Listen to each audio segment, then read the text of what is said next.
In this lesson, we'll look at a couple of applications of rates of change.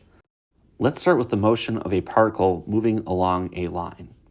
So S of t is going to represent the distance the particle has traveled from some initial starting point, which maybe I'll label that right here. So this is S of 0.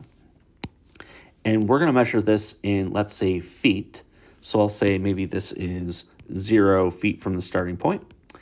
And that's at t measured in seconds. So maybe just to label a couple of other things on here, I'll add the convention that moving to the right is positive and moving to the left is negative. So maybe after 2 seconds, the particle is over here, and we'll say that is 4 feet from the starting point. And then maybe one more I'll put here. This is, let's say, S of 3, and that's 2 feet from the starting point. So we start here at 0 feet. After 2 seconds, we are 4 feet away. But then at 3 seconds, we are only 2 feet away. How do we represent the velocity, speed, and acceleration of this particle if we're given this formula, S of t? Well, we've seen this before, that if you want to find the velocity, v of t, this is equal to the derivative of your position function. And furthermore, the units are going to be feet per second. So maybe just to add a couple of velocities at these positions, maybe we'll say the velocity at the starting point is 0 feet per second. So it starts out, not moving. Then it starts to speed up, and we'll say the velocity at 2 seconds is, maybe it's 3 feet per second. Now here, a positive velocity means we're moving in the positive direction. So here, maybe at S of 3, we'll say the velocity at 3 seconds is negative 5 feet per second. So here, the negative is indicating that the particle is now moving to the left. How does speed relate to velocity? So if we say, what is the speed of the object? Well, that is the absolute value of the velocity. So here, the velocity is 3 feet per second, but that is also its speed. Here, the velocity is negative 5 feet per second, the negative indicating that we're moving to the left. But if you take the absolute value, its speed would just be recorded as 5. Okay, one more thing. What about the acceleration of the particle? So the formula I'll write as a of t for acceleration. You can think of that as the derivative of the velocity or the second derivative of your position function. And the units on this are feet per second squared. All right, let's expand on these ideas in the next example. In example 1, again, we're going to suppose there's a particle that is moving on a line. Moving to the right is positive and moving to the left is negative. But let's say we have a graph of the velocity function, which is this thing here. I want to use this graph to answer these questions. Maybe just to label a couple things on this graph first. This is the t-axis, which is measured in seconds. And here, this axis is velocity, which is measuring feet per second. So for example, at 2 seconds, the velocity is 3 feet per second. And at 6 seconds, the velocity is negative 2 feet per second. All right, now starting with part A, when is the particle at rest? And recall that this is the velocity of the particle at any time t. So at rest means the velocity is equal to 0. So on the graph, that happens in 1, 2, 3 places. I'll mark those in red. That's here, here, and here. So when t is equal to 0, 4, and 8 seconds, this particle is not moving. And that's because we actually get the number 0 for the velocity. Now, what about moving to the right? If your velocity is ever positive, we're going to consider that as motion to the right. And by analyzing the graph, that's going to be here. And technically also here. But just for the sake of this problem, let's restrict our attention between 0 and 8 seconds. And for this reason, we're moving to the right when the velocity is positive, which is from 0 to 4 seconds. So I'll write that as an interval from 0 to 4. technically not including 0 or 4 because the particle is not moving at those exact moments. Now, what about moving to the left? So that should be when the velocity is negative. And if you look at the graph, that is from 4 to 8 seconds. So I'll put the interval from 4 to 8. So we're at rest here, here, and here. When the velocity is positive, the particle is moving to the right. And when the velocity is negative, the particle is moving to the left. Now in parts D and E, expanding on this, something can be moving to either the right or the left, but sometimes it's speeding up and other times it's slowing down. Can we reason out when those times are? With speeding up, here your particle starts at 0 feet per second for its velocity, and then over here when we get to 2 seconds, well, now it's going 3 feet per second. So I can see from here to here, the particle is speeding up. So I'm going to write that down as part of my answer. So from 0 to 2. But why does that happen? I want to answer that just a little bit more carefully. So from here to here, the particle is definitely speeding up. When something is speeding up, in this case, we have that the velocity is positive. But there's something else you can say about this portion of the graph too. Here, the acceleration is positive as well. What this means is both your velocity and acceleration are working together. And in this case, that would cause the particle to speed up. Here, I know the acceleration is positive because the acceleration is the derivative of this graph. And since the slopes of the tangent line are all moving up, you can say that, well, for this reason, the acceleration is positive here. So whenever these work together, it'll speed up the object. Now what's happening from 2 to 4 seconds? Here your velocity is at 3, and then it drops down to 0. So in terms of slowing down, I know I can say, well, from the interval 2 to 4, the particle is slowing down for sure. Why does that happen? Well, if we look at this portion of the graph from here to here, the acceleration is negative, and that's because the graph is decreasing. So if your velocity is positive and your acceleration is negative, they're working against each other, and that causes the particle to slow down. So here is speeding up from here to here, and from here to here, we have slowing down. Are there any other places where the particle is either speeding up or slowing down? And there are other places. Here's another place where the particle is speeding up from here to here. Sure, the velocity is negative, but the negative just indicates that it's moving to the left. If you look at this portion of the graph, your velocity isn't positive. Your velocity is, in fact, negative. But at the same time, your acceleration is negative too. So from here to here, the acceleration is negative. So your velocity and your acceleration are working together, causing the object to speed up. So from 4 to 6 seconds, we are also speeding up.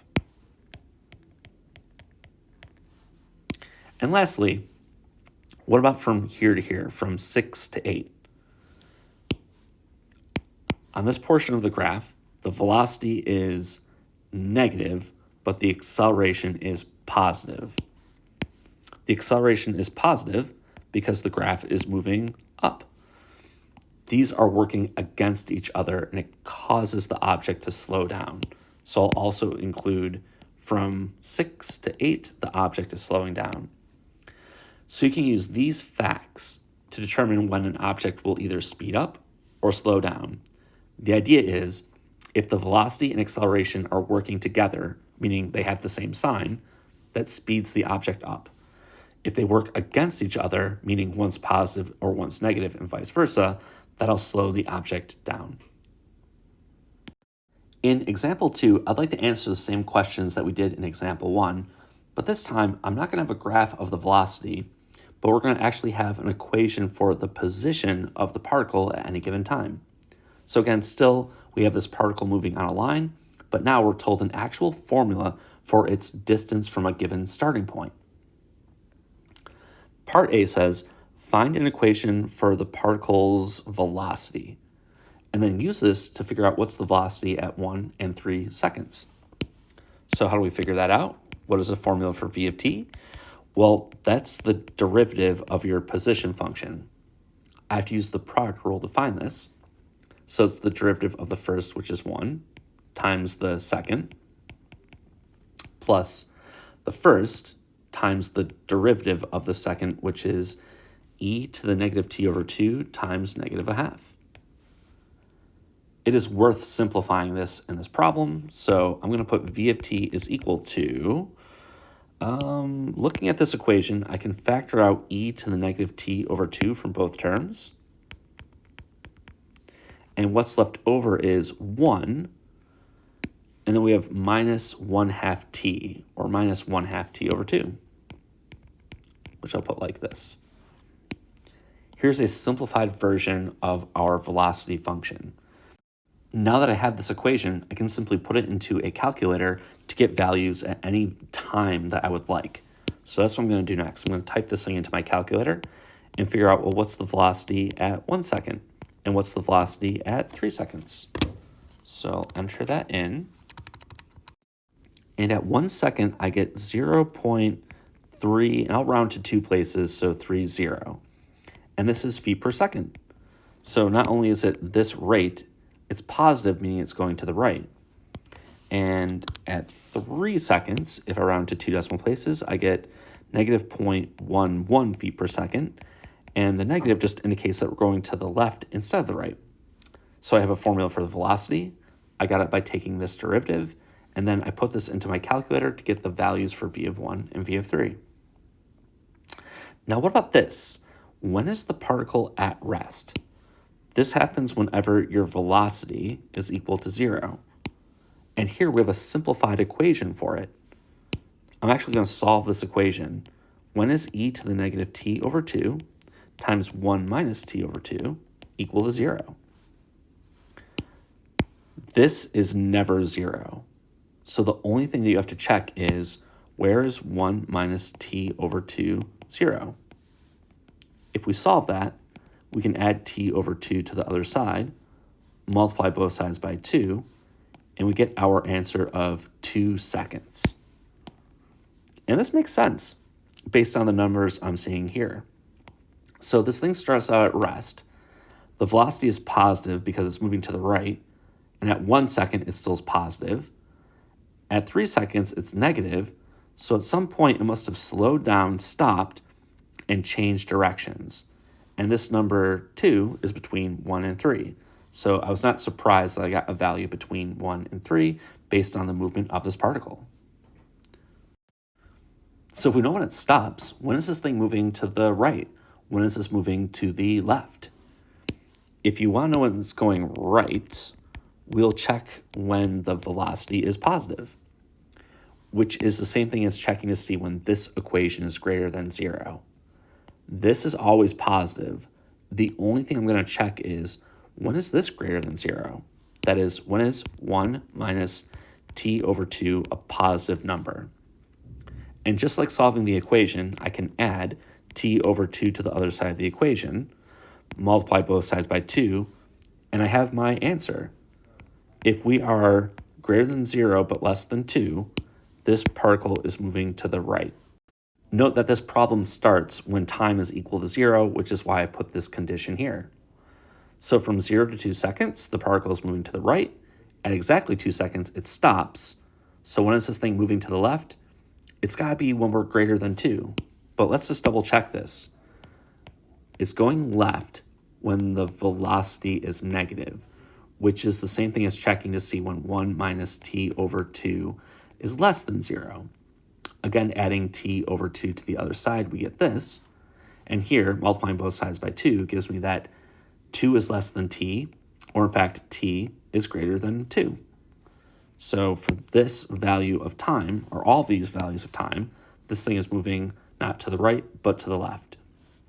You could also record these as intervals. You could say, all right, well, this is from 0 to 2 seconds, and this is from 2 on to infinity. Now, using this information, can we figure out the total distance the particle travels in the first 6 seconds? So here we have a number line. I'm going to jot down what's going on. Here's s of 0, which is equal to 0, the starting point.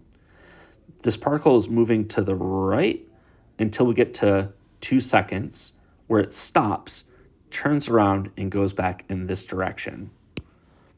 If we map this out, here is s of 2. So it starts here, it goes here, it stops, turns around, and then goes in this direction, up until it gets to s of 6. What is the total distance traveled? It's tempting to say for your answer that it is s of 6, but that is not correct. S of 6 is this distance here. What we want to know is how far did it go from here to here, added to here to here. I'm going to label this part from here to here as D1, and then I'll call this distance from here to here as D2. And what we're looking for is the total distance, which is D1 plus D2. To find D1, we can take s of 2 minus s of 0. And I have a formula for s, which I'll put into my calculator. I'll plug in these numbers, see what I get, and take the difference. Okay, so when I put this function into my calculator and I check 2 and 0, I get that this is equal to 0.736 minus 0, which is 0.736. So to find this distance, I just took the difference from here to there. If I want the distance from here to here, I can do s of 6 minus s of 2. Let's try that. And if I type those into my calculator, s of 6 is 0.299, and s of 2, again, was 0.736. And when I take the difference, I actually get a negative number. 0.299 minus 0.736. I get negative 0.437. For this reason, you can always put an absolute value around your work. What that will do is ensure that your answer is positive instead of negative. And for this reason, I now know both D1 and D2. The total distance is D1, which is 0.736, added to D2, which is 0.437. I'll put my answer over here, but that total distance is 1.173. So the takeaway here is when you want to know the total distance of some object that's moving, you have to know when it stops and changes directions, and you have to break it up into pieces. You can find the distances of those pieces and then simply add them together to get your final answer. For the last part of this problem, I want to find a formula for the acceleration, a of t, which I know is the derivative of the velocity. And then I want to use both the velocity and acceleration to determine when the particle is speeding up and slowing down. So let's see, just to recall, the velocity function that we had was equal to e to the negative t over 2 times 1 minus t over 2. And if we differentiate this function, we get the derivative of the first, which is negative 1/2 e to the negative t over 2, times the second, which is 1 minus t over 2. And then to that, I add e to the negative t over 2 times the derivative of the second, which is negative 1/2. So this is the formula for my acceleration. I'm going to simplify it a little bit. I'm going to factor out this from both terms. So let's see, I get e to the negative t over 2. And what is left over is negative 1/2 times 1 and negative t over 2. Well, this to here gives me a positive t over 4. So that is this times that. A half times a half is a fourth. Negative times a negative is a positive. I can put it all into one fraction. I also get negative 1/2 and then another negative 1/2. And you can combine those negative 1/2s to give you this. And this is the formula for the acceleration. Great. How does this help us determine when the particle is speeding up and slowing down? What you could do is graph both the velocity and the acceleration together. You could do this in something like Desmos and very easily see where both are positive, negative, or have mixed signs at the same time. Another approach you can take is to draw a number line for both the velocity and the acceleration and write down when they are 0, positive, and negative. We already answered this for the velocity. Our starting time was t is equal to 0, and we saw at 2 seconds the velocity equaled 0. The particle started out by moving to the right, meaning it's positive here, and then it moved to the left, meaning it's negative over here. So it went from positive to 0 to negative. And all we had to use was this portion of the formula, 1 minus t over 2. We can do something similar for the acceleration. Our starting point is 0 seconds, but when is the acceleration 0? That is when t is equal to 4. Here, I'm looking at just t over 4 minus 1. That's the only part of this equation that'll make the acceleration 0. All right, so if we're less than 4, is the acceleration positive or negative? And the answer is it's negative. So it's negative here and here. But the second you're past 4, like at 5, your acceleration is positive. Here we now can compare the velocity and the acceleration. When they have a mixed sign, we are slowing down. When they have the same sign, we're speeding up. And if they have a mixed sign, again, we're slowing down. If we break this up into pieces from here to here, well, the velocity is positive, the acceleration is negative. Therefore, on the interval from 0 to 2, we are slowing down. Next, if you're between 2 and 4 seconds, well, both the velocity and acceleration are negative, and this means we are speeding up. And that's happening on the interval from 2 to 4. Lastly, when we are at 4 headed towards infinity, what do we have? We have that both, well, now we have a mix. We have that the velocity is negative and the acceleration is positive. Since they are different in sign, this is slowing down. So we have completely described the motion of the particle on this line. Now, you don't have to do this work to get the answer because you can actually graph these two equations, but here's one way that you could determine where things are either speeding up or slowing down.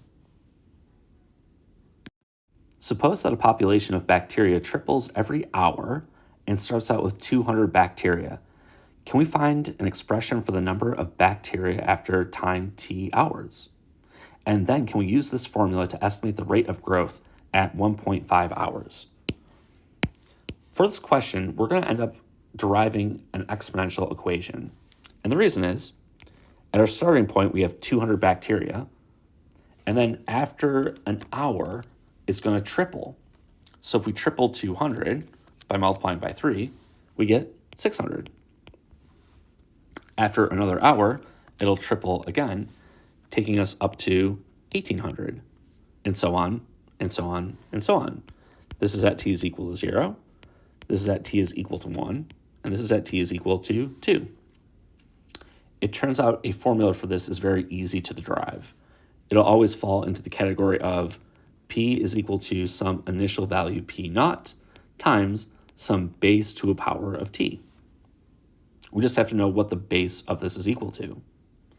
Well, the initial value is 200 because we start with 200 bacteria, and the base, b, is equal to 3. It's 3 because we're told this triples. And the formula that we have is p, or p of t, is equal to the initial value times 3 to the power of t. You can check to see this will match up with every single value. If you put a 0 here, 3 to the 0 is 1, and it leaves you with 200. After an hour, if you put a 1 here, you get 200 times 3, which is 600. After 2 hours, if you put a 2 here, you get 9, and 9 times 2 is 1800. This will work for any amount of time that you put in place of t. So the second part of this problem says, use this formula to estimate the rate of growth at 1.5 hours. So what is that? That is the derivative of this equation evaluated at 1.5. The derivative is equal to 200 times 3 to the t times the natural log of 3. Here, what I used is the fact that the derivative of an exponential function is the same function times the natural log of the base. The last thing we have to do is now evaluate this thing at 1.5 hours, which means I'll put 1.5 in place of t. I'm going to type this into my calculator and see what we get. 200 times 3 to the 1.5, all times the natural log of 3. And the answer is, see, that's 1,142 if we round to the nearest integer. Now, the units on this are going to be, it's growing by this many bacteria per hour. And that is it for this problem.